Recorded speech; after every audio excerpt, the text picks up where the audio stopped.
দে ওকে, আমার সামনে হাড়ি কাটে চড়িয়ে বলি রে, আমার রক্ত চাই, রক্ত চাই।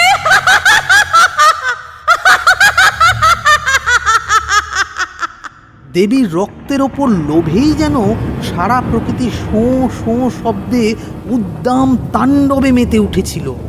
দেবীর কথা মতো শঙ্কর তার ছেলেকে দেবীর সামনেই বলি দিল।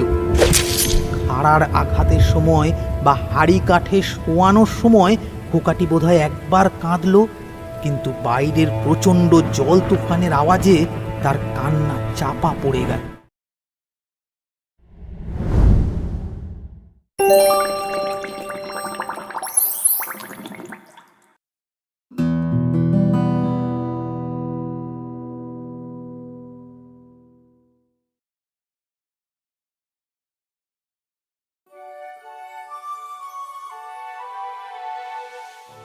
এর আগেও এই একছড়ি গল্পের চ্যানেলে বাংলা সাহিত্যের অন্যতম জনপ্রিয় কথাশিল্পী ও প্রকৃতি প্রেমী লেখক বিভূতিভূষণ বন্দ্যোপাধ্যায় রচিত গল্প আপনারা শুনেছেন। আমাদের আজকের নিবেদন তাঁরই লেখা গল্প অভিশাপ। চলুন শুনি।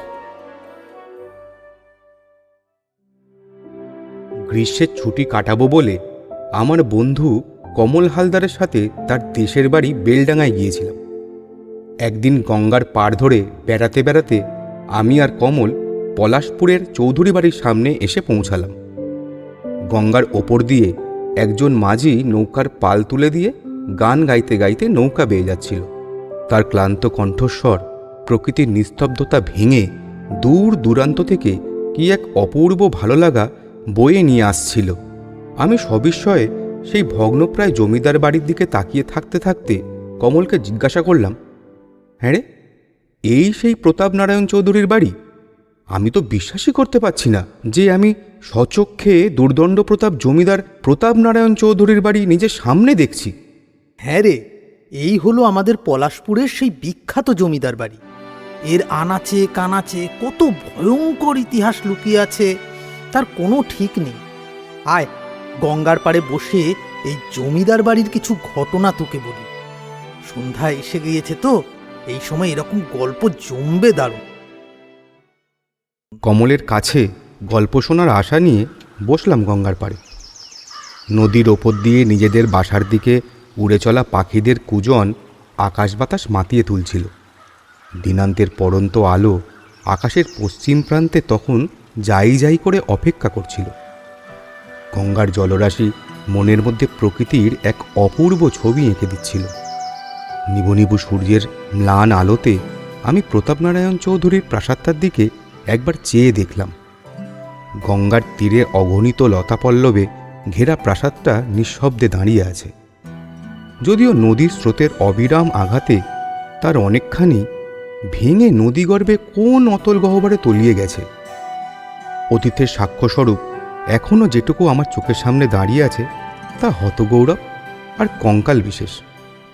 বর্তমানে এই প্রাসাদটাকে দেখলে মনে হয় এখনও যেন সেখানে দুর্দণ্ড প্রতাপ প্রতাপনারায়ণ চৌধুরীর প্রেতাত্মা ঘুরে বেড়ায়। সেই প্রাসাদকে দেখলে মনে হয় প্রকৃতি তার নিজের হাতে শ্যামলবরণ করে সাজিয়ে তুলেছে। গঙ্গার দিকে চেয়ে থেকেই কমল বলতে শুরু করল, দেখ, পলাশপুরের প্রতাপ নারায়ণ চৌধুরীর কথা শোনেননি এমন লোক খুবই কম আছে, বুঝলি। একসময় তার ভয়ে সারা পলাশপুর তটস্থ হয়ে থাকত। কিংবদন্তি আছে যে সেকালে নাকি তার প্রতাপে বাঘে গরুতে এক ঘাটে জল খেত। তার মতো অত বড় শক্তিশালী বর্ধিষ্ণু জমিদার নাকি সেকালে খুবই কম দেখতে পাওয়া যেত।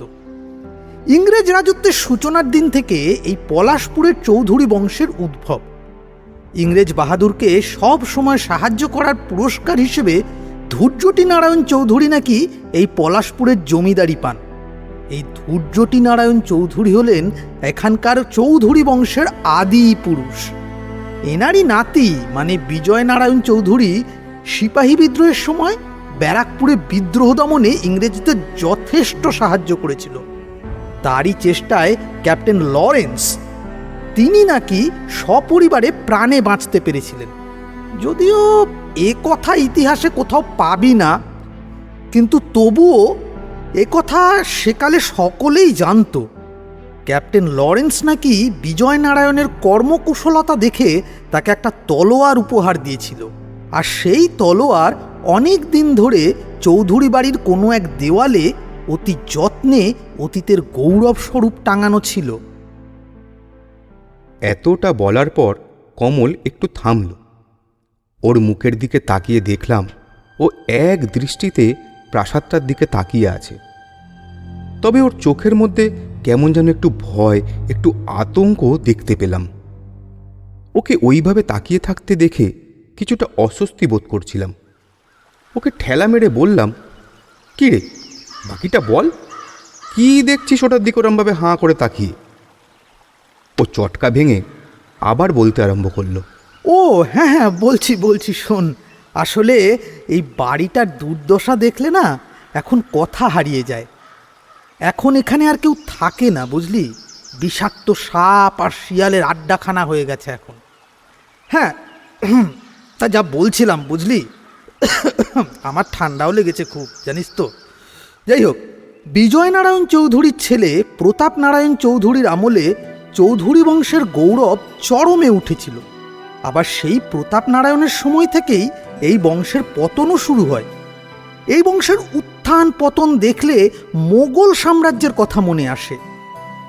ঔরঙ্গজেবের আমলে যেমন মোগল সাম্রাজ্য চরম সীমায় উঠেছিল, ঠিক তেমনি তারই আমলে সেই সাম্রাজ্যের পতনেরও কিন্তু শুরু হয়। তবে ঔরঙ্গজেবের ব্যাপারে যেমন শোনা যায়, মানে তিনি নাকি ধার্মিক আর চরিত্রবান পুরুষ ছিলেন, এই প্রতাপ নারায়ণ ছিলেন ঠিক তার বিপরীত। তার অভিধানে চরিত্র বলে কোনো শব্দই ছিল না। মদ আর মেয়ে মানুষ ছিল তার জীবনের একমাত্র উপাসনার বিষয়। এছাড়া যেটুকুনি সময় পেতেন তখন কিছু মামলা মোকদ্দমার তদবির করতেন। সেকালে নাকি তার মতো মামলা মোকদ্দমার তদবির করতে খুব কম লোকই পারতেন। যদিও আইন তো দূরের কথা, পড়াশোনার ধারপাশ দিয়ে তিনি যাননি কখনো। তার নিষ্ঠুরতায় গ্রামের কত সতীলক্ষ্মী মা মেয়েদের আত্মক্রন্দন নিঃশব্দ রাতে এই প্রাসাদের দীর্ঘ রংমহলে ধ্বনিত হয়ে উঠেছিল, তার কোনো ইজত্তা নেই। প্রতাপ নারায়ণের হাত থেকে বাঁচার জন্য ওই সতীলক্ষ্মী মা বোনদের ব্যাকুল আর্তনাদ এখনও এই ভগ্ন প্রাসাদের দেওয়ালে ধাক্কা খেয়ে খেয়ে প্রতিফলিত হয়। তিনি বিয়ে করেছিলেন ক্ষীরোদ সুন্দরী নামের একজনকে, আর ভালোবাসতেন তার স্ত্রীরই বিধবা বোন অভয়াময়ীকে।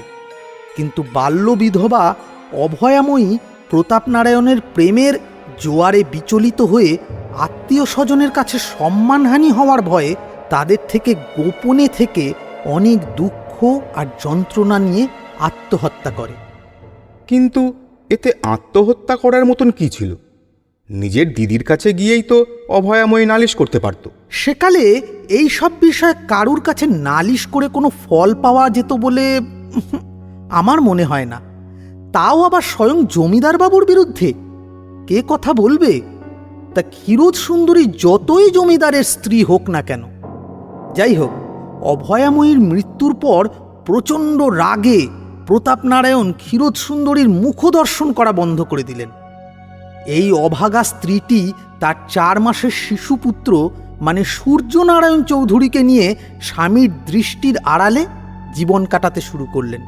আর প্রচণ্ড ক্রোধে আর অভয়াময়ীকে না পাওয়ার দুঃখে প্রতাপ নারায়ণের উচ্ছৃঙ্খলতার মাত্রা বহু গুণে বেড়ে গেল।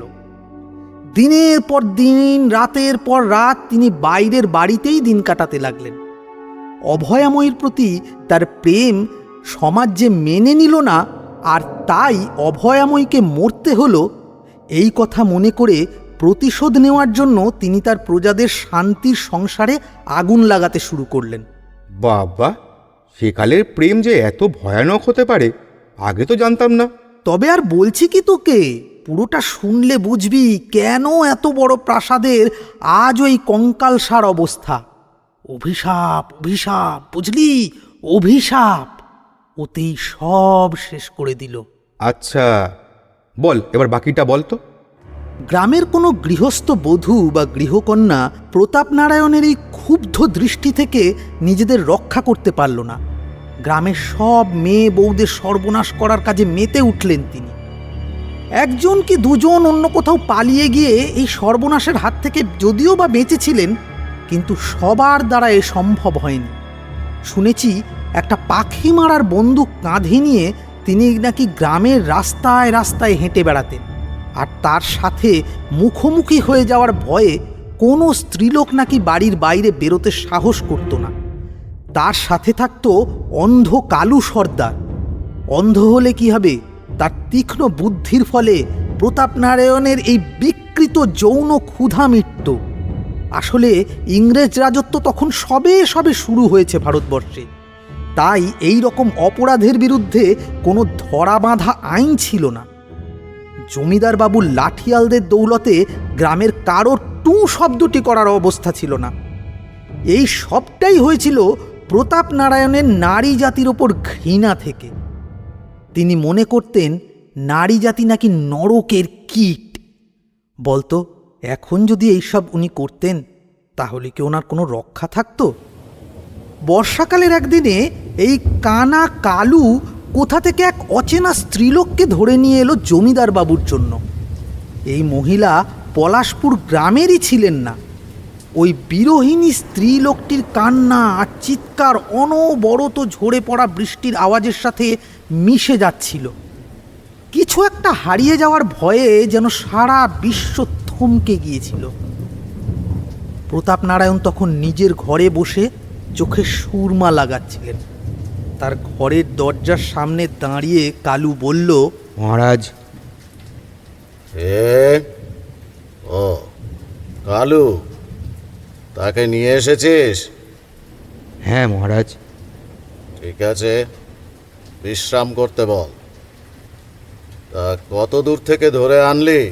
আগে 7 ক্রোশ। কেমন? আপনার প্রসাদ পাবার উপযুক্ত মহারাজ। যেমন রূপ তেমন গায়ের রং।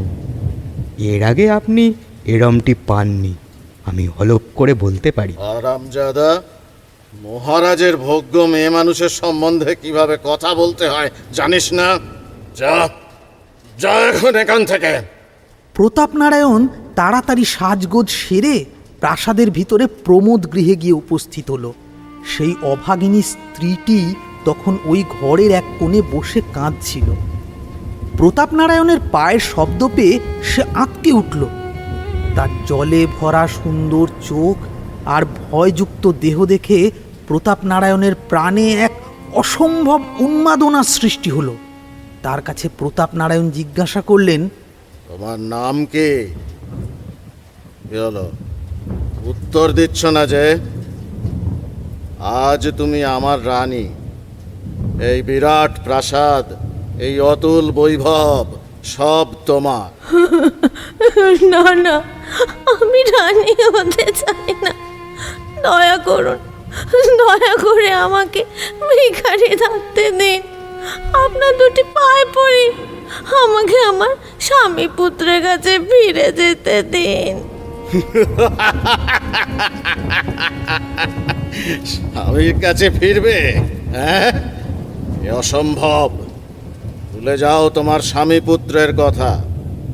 আজ থেকে তুমি আমার রানী। এসো এসো আমার কাছে। আমাকে দয়া করুন, ছেড়ে দিন আমাকে। আপনার ভালো হবে, ভগবান আপনার ভালো করবেন। ভালো? কে চায় ভালো হোক? আমি আমার ভালো চাই না। আমাকে ছুলে আপনি ধ্বংস হয়ে যাবেন, সর্বনাশ হবে আপনার। আমার অভিশাপে এই বাড়ি জ্বলে পুড়ে শেষ হয়ে যাবে। আমি সাবধান করে দিচ্ছি আপনাকে, ছেড়ে দিন আমায়। একজন স্ত্রীলোকের কাছে এরকম কথা শুনে প্রতাপ নারায়ণ শিউরে উঠলেন। স্ত্রীলোকটি আবার বললেন, আমি যদি যথার্থ সতী হয়ে থাকি তবে আমার অভিশাপ বলবেই। আপনি আপনি নির্বংশ হবেন। সামান্য একজন গ্রামের বউ, তোর মুখে এত বড় কথা! ছেড়ে দে শয়তান, আমায় ছেড়ে আজই দে। তোকে শেষ করে ফেলবো। একজন অবলা স্ত্রীর যে এরকমভাবে অভিশাপ দেওয়ার ক্ষমতা থাকতে পারে, এই ব্যাপারটা প্রতাপ নারায়ণ বিশ্বাস করলেন না। আগের বহু নারীদের মতোই তার জীবনও শেষ করলেন প্রতাপ নারায়ণ।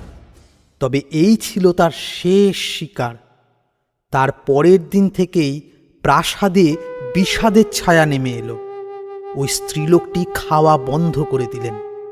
সকলে চুপ করে শুধু ওই অভাগিনীর দিকে চেয়ে রইল। একটু খাবারও কেউ তার মুখে তুলে দিতে পারল না। প্রতাপ নারায়ণ অভিশাপের ভয় ব্যাকুল হয়ে প্রাসাদ ছেড়ে চলে গেলেন। ওই দুঃখী স্ত্রীলোকের বিষাক্ত নিঃশ্বাস তার সহ্য করার ক্ষমতা ছিল না। টানা তিন দিন অসহ্য যন্ত্রণা ভোগ করে অবশেষে ওই স্ত্রীলোক প্রাণ ত্যাগ করেন। তার মারা যাওয়ার আগে ক্ষীরোদ সুন্দরী নিজে সেই নরককুণ্ডে এসেছিলেন স্বামীর মঙ্গল কামনায় ক্ষমা ভিক্ষা করতে। তখন ওই স্ত্রীলোক বলেছিলেন, আমি যদি যথার্থ সত্যি হয়ে থাকি, তাহলে আমার অভিশাপে তোমাদের এই চৌধুরী বংশ ধ্বংস হয়ে যাবে। হলো তাই। এই ঘটনার 7 দিন পর প্রতাপ নারায়ণ ফিরে এলেন, কিন্তু জীবিত নয়, মৃত। পথে কোথাও সাপের কামড়ে তার মৃত্যু হয়েছিল। তা ততদিনে সূর্যনারায়ণ মানে প্রতাপ নারায়ণের ছেলে, ও কি পরবর্তী জমিদার হওয়ার যোগ্য হয়ে উঠেছিল? হ্যাঁ, প্রতাপ নারায়ণের মৃত্যুর পর তার ছেলেই জমিদার হয়। তবে জমিদারের পাল্টে যাওয়া ছাড়া আর কিছুই পাল্টায়নি, বুঝলি? সেও তার বাবারই পথ অনুসরণ করতে থাকলো। অল্প বয়সে এত সম্পত্তির মালিক হলে যা হয় আর কি। সেও ছিল অপরিণামদর্শী, মানে ভবিষ্যতের কথা ভাবার সময় তার ছিল না।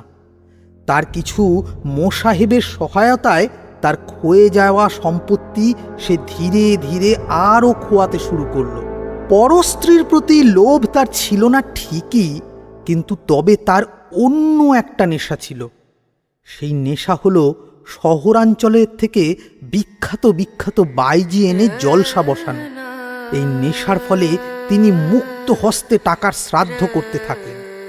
লখনৌ, দিল্লি, আগ্রা, কলকাতা এই সব শহরের নামকরা বাইজিদের নিয়ে এসে তিনি তার বাপ পিতামহের প্রাসাদকে মাতিয়ে তুললেন। সূর্যনারায়ণ দিন রাত সেই বাইজিদের সুরলহরী আর রূপমাধুরীতে মগ্ন হয়ে থাকতেন। যদিও তার বাবার মতো তিনি নিজের স্ত্রীকে ঘেন্না করতেন না, ভালোবাসতেন বোধহয়, তবুও তার দিন কাটত বাড়ির বাইরেই বেশিরভাগ। মাঝে মধ্যে খুব বেশি ডাকাডাকির ফলে ভিতর বাড়িতে একরাশ অনিচ্ছা নিয়ে উঠে যেতেন। এই বাইজির নেশা ছাড়াও তার ছিল দেশ ভ্রমণের নেশা। বলা যায় দেশ ভ্রমণ তার জীবনের একটা অঙ্গই হয়ে উঠেছিল। একের পর এক নানা দেশে বেড়াতে যেতে ভালোবাসতেন তিনি। শুনেছি অনেক তীর্থক্ষেত্রেও গিয়েছিলেন তিনি, কিন্তু দেবতা দর্শন করেননি কখনো।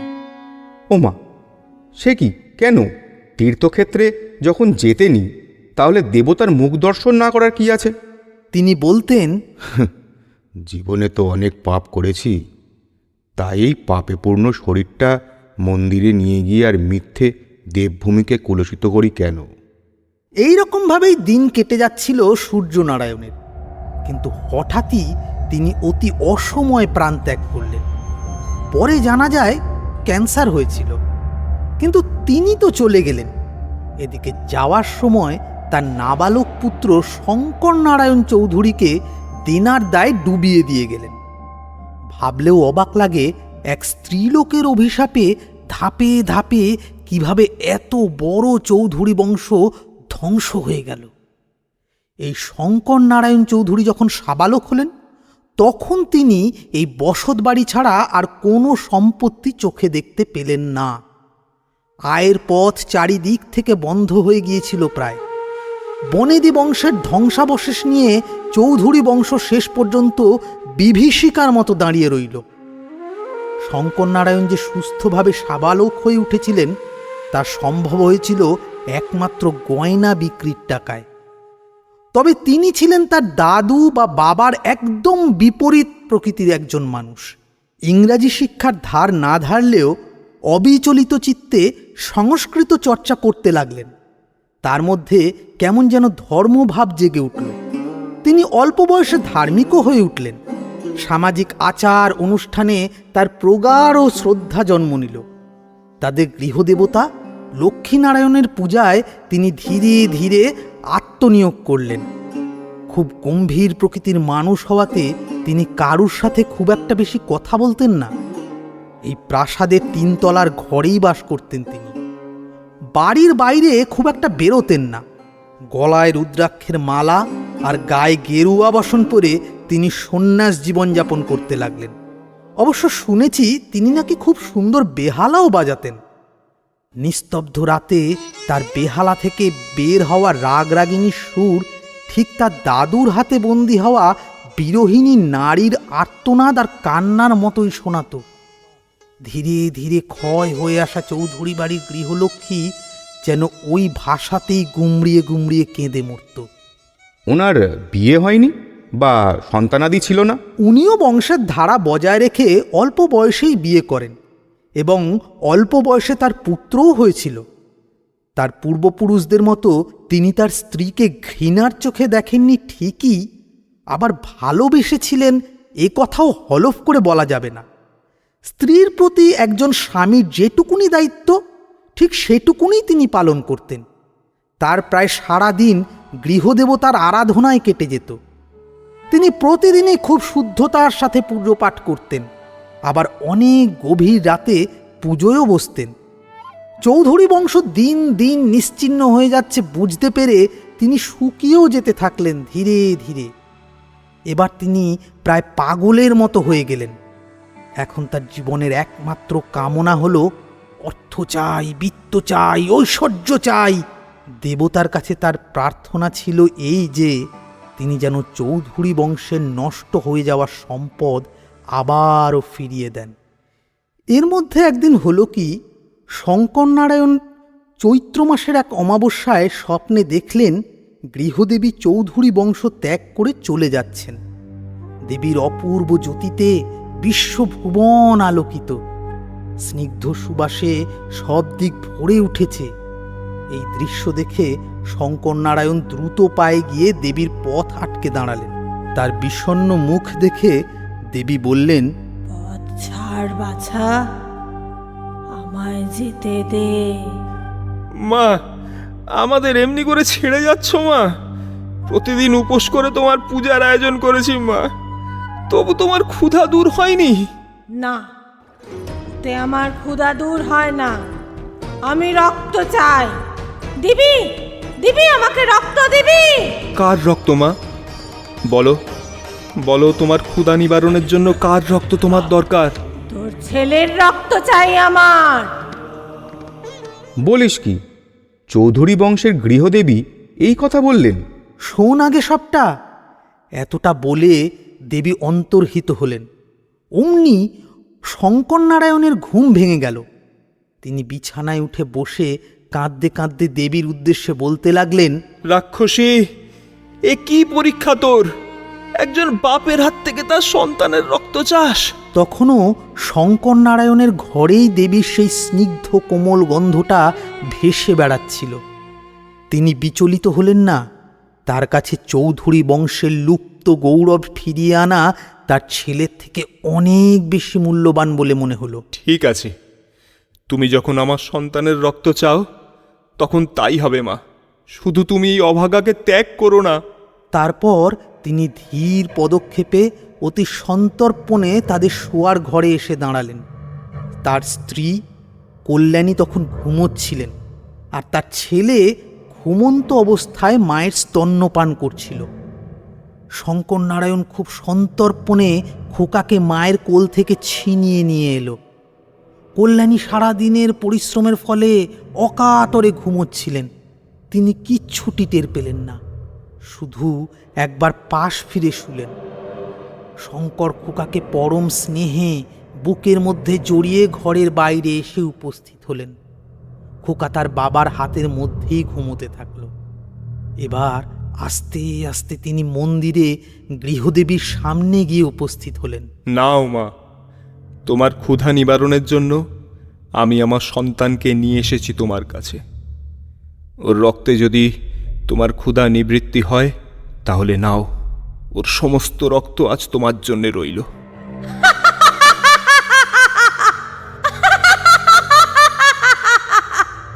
এইভাবে তো আমি রক্ত পান করব না, ওকে নিজের হাতে বলি দিতে হবে তোকে। তারপর একটু একটু করে সেই রক্ত আমার মাথা থেকে তোকেই ঢেলে দিতে হবে।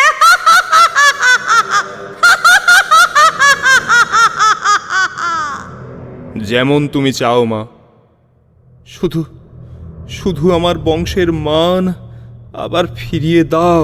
দে ওকে, আমার সামনে হাড়ি কাটে চড়িয়ে বলি রে, আমার রক্ত চাই, রক্ত চাই।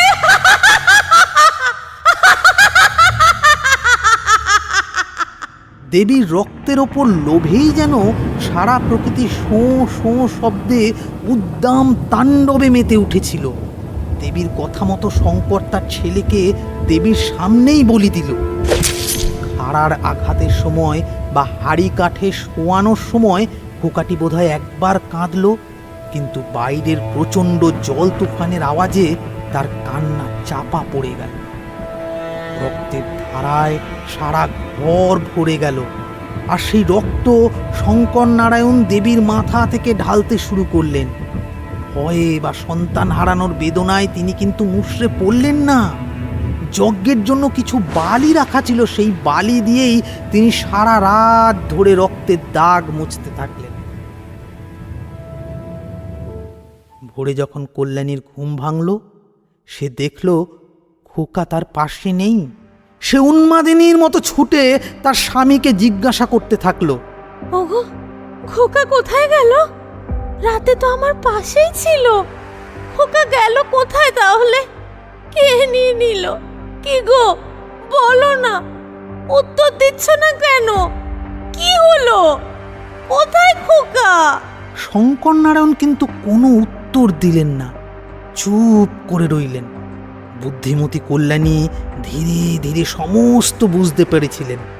তিনি শঙ্কর নারায়ণকে বলেছিলেন, তুমি সেই রাতে খোকাকে আমার কোল থেকে তুলে নিয়ে গিয়ে ওকে বলি দিয়েছিলে। কি তোমার পিতৃস্নেহ! একটুও মায়া হলো না ছোট্ট শিশুটার ওপর। একটা নিষ্পাপ শিশুকে বলি দিয়ে তার রক্তে নিজের উপাস্য দেবীকে সন্তুষ্ট করতে বাধলো না তোমার? ও আচ্ছা, ঠিক আছে। খোকার প্রাণ যখন তোমার দেবী নিলেন, আমিও নিজের প্রাণ রাখতে চাই না। আমি অভিশাপ দিলাম তোমাকে, তোমাদের বংশ ধ্বংস হবে আজই।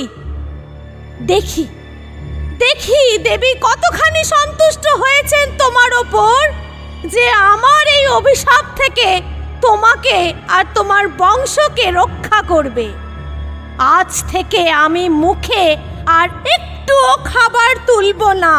পরে জানা যায় যেদিন কল্যাণী খাওয়া দাওয়া বন্ধ করেছিলেন, সেদিন রাতেই তিনি গঙ্গার পুণ্যস্রোতে নিজের প্রাণ বিসর্জন দিয়েছিলেন। সেদিনের পর থেকে বংশ রক্ষা করতে গিয়ে বংশের ক্ষয়ে যাওয়া মান গৌরব সম্পূর্ণভাবে নিঃশেষ করে ফেলার আত্মগ্লানিতে শঙ্কর নারায়ণ প্রাসাদ ছেড়ে যে কোথায় চলে গিয়েছিলেন তার আর কোনো খোঁজ পাওয়া যায়নি। আজ 50 বছর হলো এই চৌধুরী বাড়ি এরকম ভগ্ন প্রায় হয়ে গঙ্গার বুকে কিছুটা কিছুটা করে নিজেকে ভাসিয়ে দিচ্ছে। বহু বছর ধরে অজস্র নারী আর শিশুদের দেওয়া অভিশাপের ফল হবে হয়তো। এই বাড়ির গৃহলক্ষ্মীও এখনও এর কোন অন্তরালে বন্দী হয়ে আছেন, কে বা তা জানে। এই বাড়ির কাছে কেউ আসতে চায় না কেন? এমনিতেই এদের বংশও যে অভিশাপেই শেষ হয়েছে তা তো সবাই জানে। আর একটা অভিশপ্ত বাড়ির কাছে সচরাচর কেউ আসতে যাবেই বা কেন বল? আর তাছাড়া নাকি এখনও এই ধ্বংসস্তূপের ভিতর থেকে কাদের যেন হাসির আওয়াজ শুনতে পাওয়া যায়। যারা শুনেছে তারা বলে সেই হাসির শব্দে নাকি এখনও তৃপ্ততা আছে। মনে হয় কল্যাণী বা সেই অজস্র নির্যাতিতা নারী তাদের অভিশাপ ফলে যাওয়ার আনন্দে খুব তৃপ্ত হয়ে খুশির হাসি হাসছে। তা ঠিক। কমল একটা দীর্ঘশ্বাস ফেলে চুপ করে গঙ্গার দিকে তাকিয়ে বসে রইল। আমি আরও কিছুক্ষণ বাড়িটার দিকেই চেয়ে রইলাম।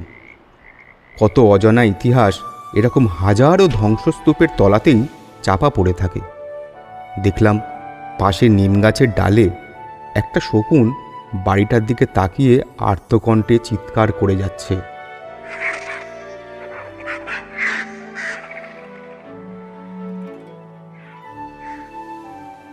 শেষ হলো আজকের গল্প অভিশাপ। এই প্রয়াসে যারা অংশগ্রহণ করেছেন কথক দেবজ্যোতি চক্রবর্তী, কমল আভোগ বন্দ্যোপাধ্যায়, স্ত্রীলোক প্রিয়াঙ্কা ব্যানার্জি, কালু সর্দার দেবজ্যোতি চক্রবর্তী, প্রতাপ নারায়ণ অরিজিৎ সরকার, সূর্যনারায়ণ আভোগ বন্দ্যোপাধ্যায়, দেবী প্রিয়াঙ্কা ব্যানার্জি, খোকা ইভান ব্যানার্জি, শঙ্কর নারায়ণ ইন্দ্রনীল দাশগুপ্ত, কল্যাণী প্রিয়াঙ্কা ব্যানার্জি, শব্দগ্রহণ শুভাশিস চক্রবর্তী, আবহ ইন্দ্রনীল দাশগুপ্ত, পোস্টার ও ডিজাইন অর্পণ সামন্ত, স্টুডিও সুয়ানে অডিও।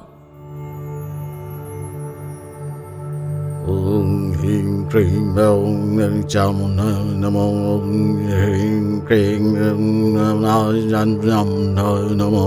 ওম হ্রিং ক্রিং ওম চামুন্ডায় নমো। ওম হ্রিং ক্রিং চামুন্ডায় নমো। ওম হ্রিং ক্রিং চামুন্ডায় নমো। ওম চামুন্ডায় নমো। ওম চামুন্ডায় নমো। ওম চামুন্ডায় নমো।